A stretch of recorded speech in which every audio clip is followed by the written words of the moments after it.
घबरोगनि वरदारनारा दूर कर जो हे विभु। उपकार करि जना राज मुझने ज्ञान दर्शन आप जो।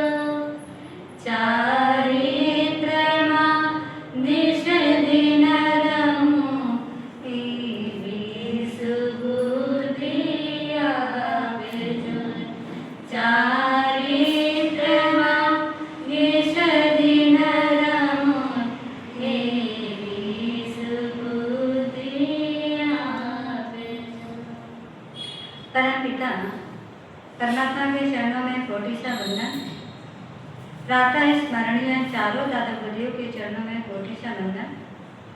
केवल धाम तीर्थ प्रेमिका प्रवर्तनी महोदया आगमज्ञा परम पूज्य गुरुवर्य श्री के चरणों में कोटि सा वंदन।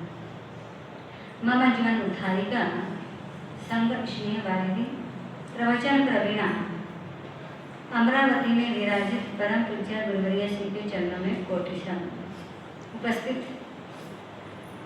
धर्म प्रेमी बंधुओं, माताओं एवं बहनों, अनंत काल की अनंत यात्रा में हमारी आत्मा हर गतियों में घूमते घूमते आई है।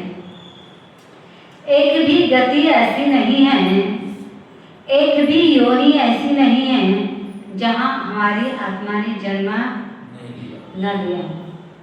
फिर भी से हम ऐसे शौक से जीते हैं, ऐसे अकड़ करके जीते हैं कि हमारे समान कोई भी व्यक्ति यहाँ पर नहीं है। विचार करें, चिंतन करें, कहाँ कहाँ आत्मा नहीं भटकी होगी, कहाँ कहाँ आत्मा जन्म नहीं ली होगी, कहाँ कहाँ हमने दुख और दर्द सहन नहीं किया होगा। हर योनि में दुख दर्द सहन किया है। अभी मनुष्य जन्म में इतना दुख और दर्द नहीं है तो भी लगता है कि बहुत दुख है। और छोटा से छोटा शब्द भी सहन करने की शक्ति हमारे में नहीं है। कोई व्यक्ति एक शब्द तो बोल करके देखे, मैं चार सुना के न रहूं तो मेरा नाम भी बदल देना।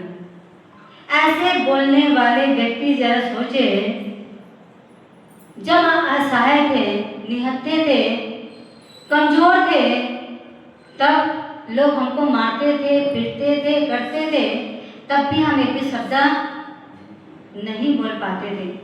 पर सहन शक्ति की क्षमता मिलने के बाद में भी अगर हम सहन नहीं करेंगे, समझदारी की जीवन मिलने के बाद में भी अगर हम समझदारी से काम नहीं लेंगे, जो विवेकी मनुष्य कहा जाता है, ऐसा विवेकपूर्ण जीवन मिलने के बाद में भी अगर विवेकपूर्ण हमारा जीवन न हो तो हमारा जीवन और पशु के जीवन में अंतर क्या है?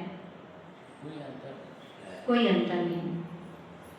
पशु भी अपने बच्चे को जन्म देते हैं, पशु भी अपने लिए घर बनाते हैं, पशु भी अपने बच्चे का ध्यान रखते हैं,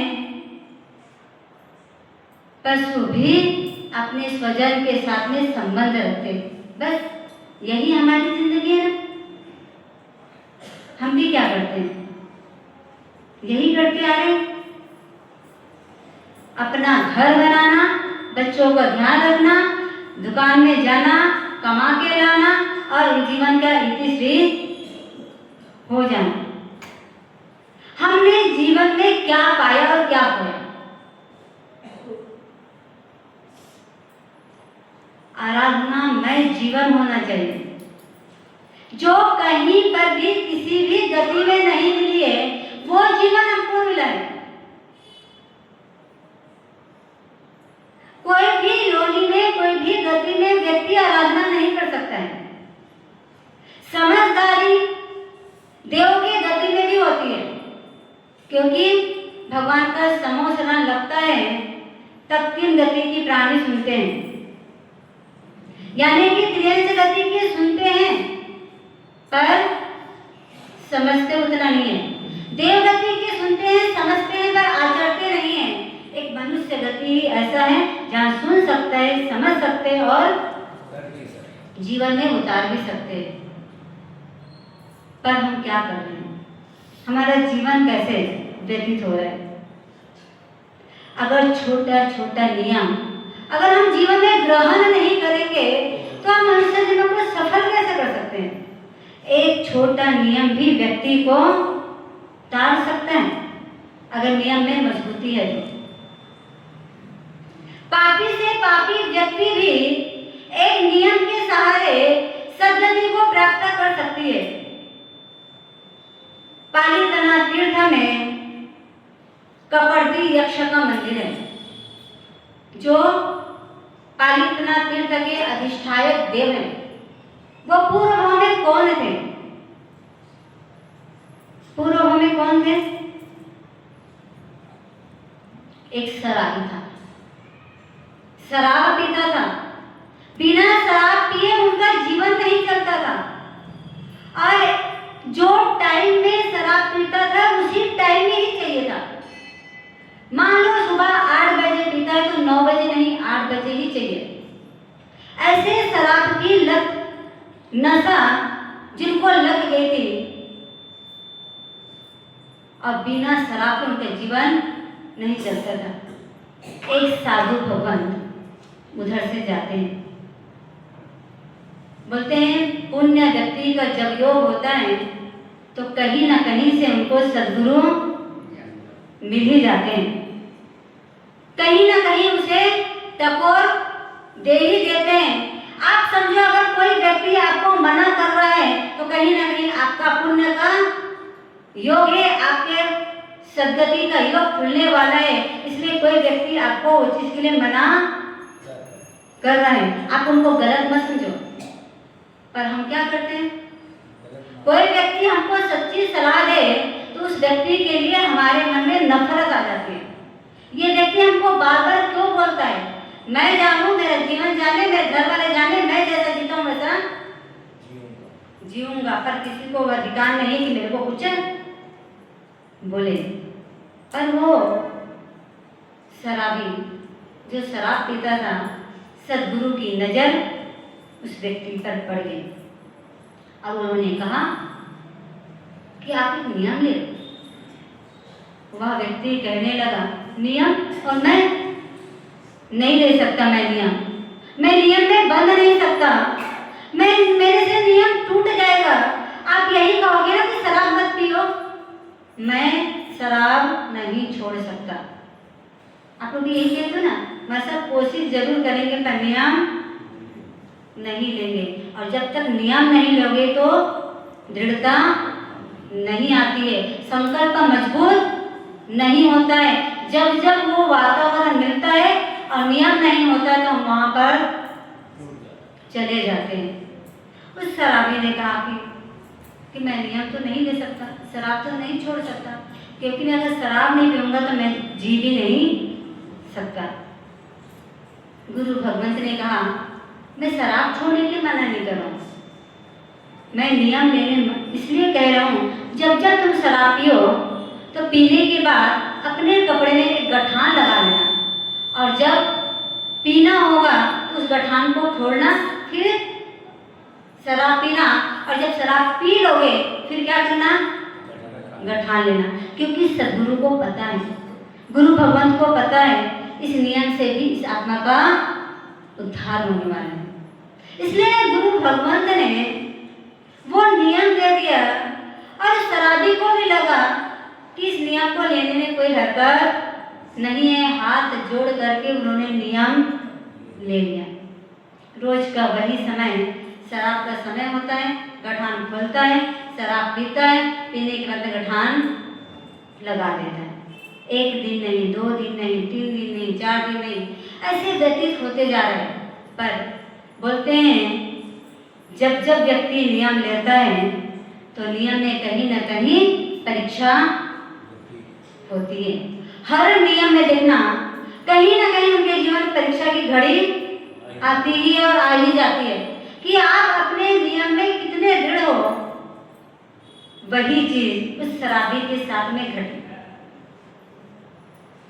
एक दिन ऐसा हुआ, शराब पीने का समय हुआ और गठान खुला नहीं।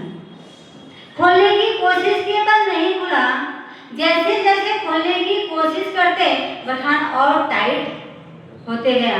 पर जो व्यक्ति जिसके नशे में हो, जिसके बिना जिनका जीवन नहीं चलता हो, फिर क्या होगा?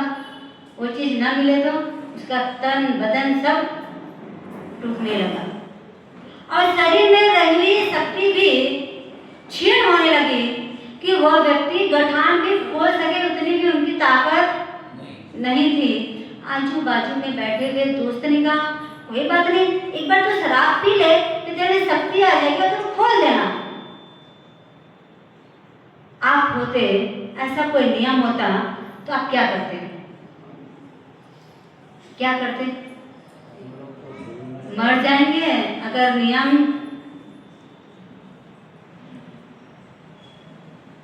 का पालन करेंगे तो अपन क्या होंगे? मर जाएंगे। इसलिए तो जिंदा रहना तो क्या करना है? नियम को तोड़ देना है। प्रायश्चित होता है नियम को, तो प्रायश्चित जाकर के ले लेंगे, ऐसा भाव अपने मन में आ जाता है। पर वो भले शराबी थे पर नियम के चुस्त थे, नियम के पक्के थे। चाहे कुछ भी हो जाए, प्राण जाएगा तो जाएगा पर मैं नियम नहीं तोड़ूंगा।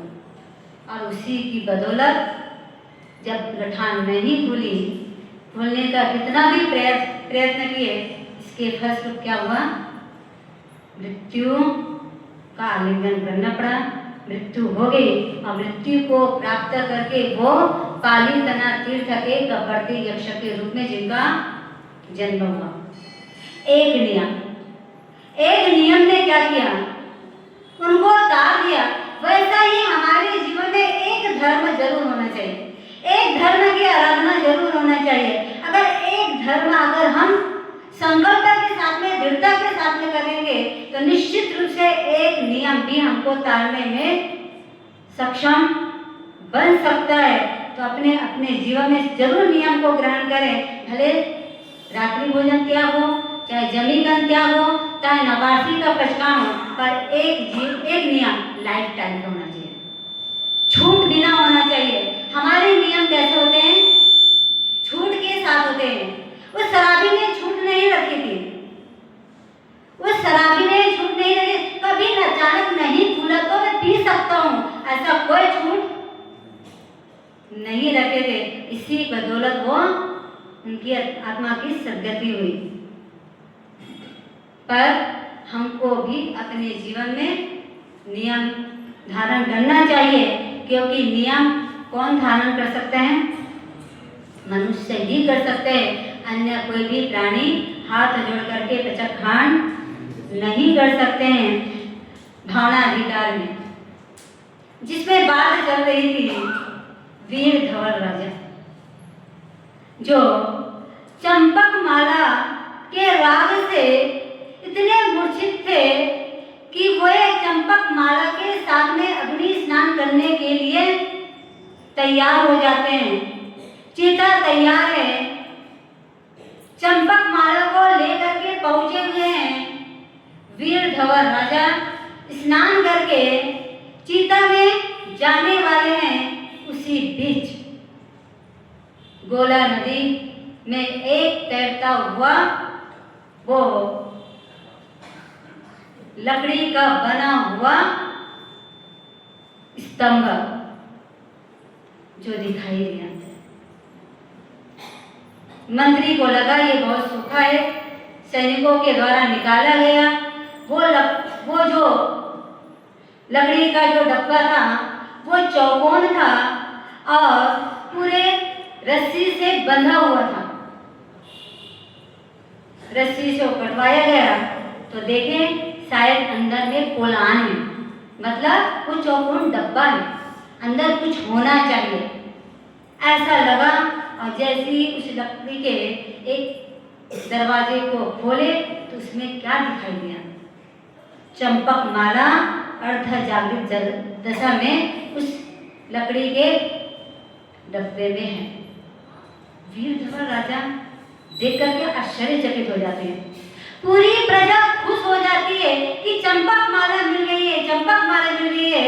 अब राजा अग्नि स्नान नहीं करेंगे, पर इधर वीरधवल राजा विचार करते हैं, क्या मेरे को ठगा तो नहीं जा रहे हैं? ये जो 100 चंपक माला की है और यहाँ पर चंपक माला है, 2 चंपक माला कैसे? कौन सा असली और कौन सा नकली समझ में नहीं आ रहा है। उसी समय में वीरधवल राजा अपने सैनिकों को कहते हैं, जाओ देखो उस 100 में चंपक माला है कि नहीं है। कहीं ऐसा तो मत हो कि वो चंपक माला डर के कारण इस पाषाण खंड में आ न गए हो। है क्या हकीकत में समझ में नहीं आ रहे हैं। सैनिक दौड़ करके जाते हैं, वहां पर चंपक माला है, यहाँ पर चंपक माला है। कौन सी असली और कौन सा नकली, इसका योग यानी भगवंतों ने देखा होगा, कहा जाए। आहो